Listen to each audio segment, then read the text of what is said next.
అంటున్నారు. శివలాల్ గారు మళ్ళీ వద్దాం, మళ్ళీ మీ దగ్గరికి వస్తాను. ఎస్ క్రాంతికిరణ్ గారు, క్రాంతికిరణ్ గారు చెప్పండి. నిన్న కోమటిరెడ్డి వెంకటరెడ్డి వ్యాఖ్యలకు సంబంధించి 10 ఏళ్ల పాటు సీఎంగా రేవంత్ రెడ్డి ఉంటారని ఆయనకు చెప్పినటువంటి పరిస్థితి, మాలో ఎటువంటి తగాదాలు లేవు, గ్రూపులు అసలు లేనే లేవు, మేము కలిసికట్టుగా ఉన్నామని చెప్పినటువంటి పరిస్థితి. సో మీరేమంటారు? అందరికీ నమస్కారం. కాంగ్రెస్ పార్టీ బేసికల్ గా డిఎన్ఎల్నే ఒక రకమైన గ్రూప్ రాజకీయాలు అనే ఉంది దేశం నలుమూలల్లో కూడా.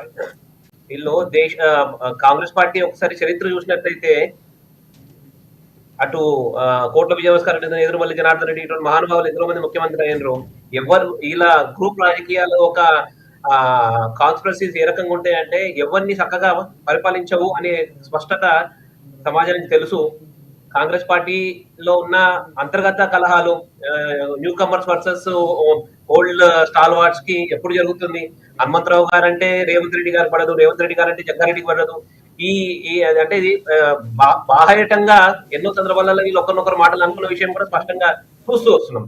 కాబట్టి మా భారతీయ జనతా పార్టీ స్పష్టంగా ఎక్కడో ఒక చోట ఈ అంతర్గత కలహాల వల్ల ఎక్కడో ఒక చోట కాంగ్రెస్ పార్టీ తన ఒక పతనం అవుతుంది అనే సంకేతాలు అయితే కనిపిస్తున్నాయి.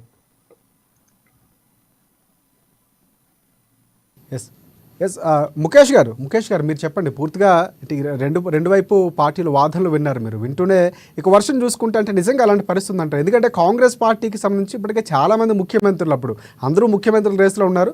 చివరిగా రేవంత్ రెడ్డి గారికి వచ్చినటువంటి పరిస్థితి. సో నెక్స్ట్ టైం ఒకవేళ కాంగ్రెస్ పార్టీ వస్తే ఆయనే ఉంటారని నిన్న మన వ్యాఖ్యలు 10 ఏళ్ల పాటు అంటే మనం ఆ విధంగా అర్థం చేసుకోవచ్చు. సో ఆ పరిస్థితి ఉంటుందంటారా?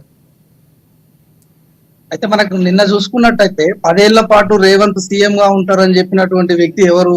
కోమటిరెడ్డి వెంకటరెడ్డి గారు. కోమటిరెడ్డి వెంకటరెడ్డి అనే వ్యక్తిని నల్గొండే మర్చిపోయింది.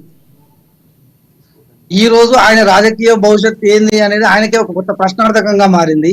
ఎమ్మెల్యేగా ఓడిపోయి లక్కీలీ ఎంపీగా గెలిచినటువంటి వ్యక్తి మొన్న కూడా కన్ను తప్పి లొట్టపోయినట్టు గెలిచిండు ఎమ్మెల్యేగా. తప్ప ఆయనది పెద్దగా ప్రభావము ప్రమేయము, ఆయన ఏదో సీఎం అవుతాడు, ఆయన ఏదో వర్గం చేస్తాడు, ఆయన ఒక్కరికి కూడా టికెట్ తెప్పించుకోలేనటువంటి పరిస్థితుల్లో కోమరెడ్డి గారు ఉన్నారు. నా దృష్టిలో కోమటిరెడ్డి వెంకటరెడ్డికి ఇప్పుడు బహుశా 58 60 ఉంటాయని నేను అనుకుంటున్నాను. తనను కూడా విహెచ్ గ్యాంగ్ లో, ఆ వృద్ధ గ్యాంగ్ లో జాయిన్ చేస్తే అయిపోతుంది. మనం వయసు అయిపోయిన తర్వాత ఇంటి దగ్గర పెద్దోళ్ళు కొంతమంది ముతిమతి తప్పి మాట్లాడుతాడు కొన్ని అంశాలు. అదే కోవకు మా కోమటిరెడ్డి గారు, మా స్వయాన మా జిల్లా వ్యక్తి, జిల్లా మంత్రి గారు ఆ కోవలకు పెట్టుకుంటే అయిపోద్ది తప్ప ఆయన మాటలను పెద్ద అథెంటికేషన్ గా తీసుకోవాల్సినటువంటి అవసరం ఏం లేదు. ఆయన రాజకీయ భవిష్యత్ అగమ్య గోచరంగా ఉండి రేవంత్ రెడ్డికి మద్దతు పలుకుతున్నట్టు చెప్తున్నాడు, కానీ ఆయనకు వేరే గత్యంతరం లేదు కాబట్టి పలుకుతున్నాడు. ముఖేష్ గారు శివలాల్ గారు దానికి చెప్తారు.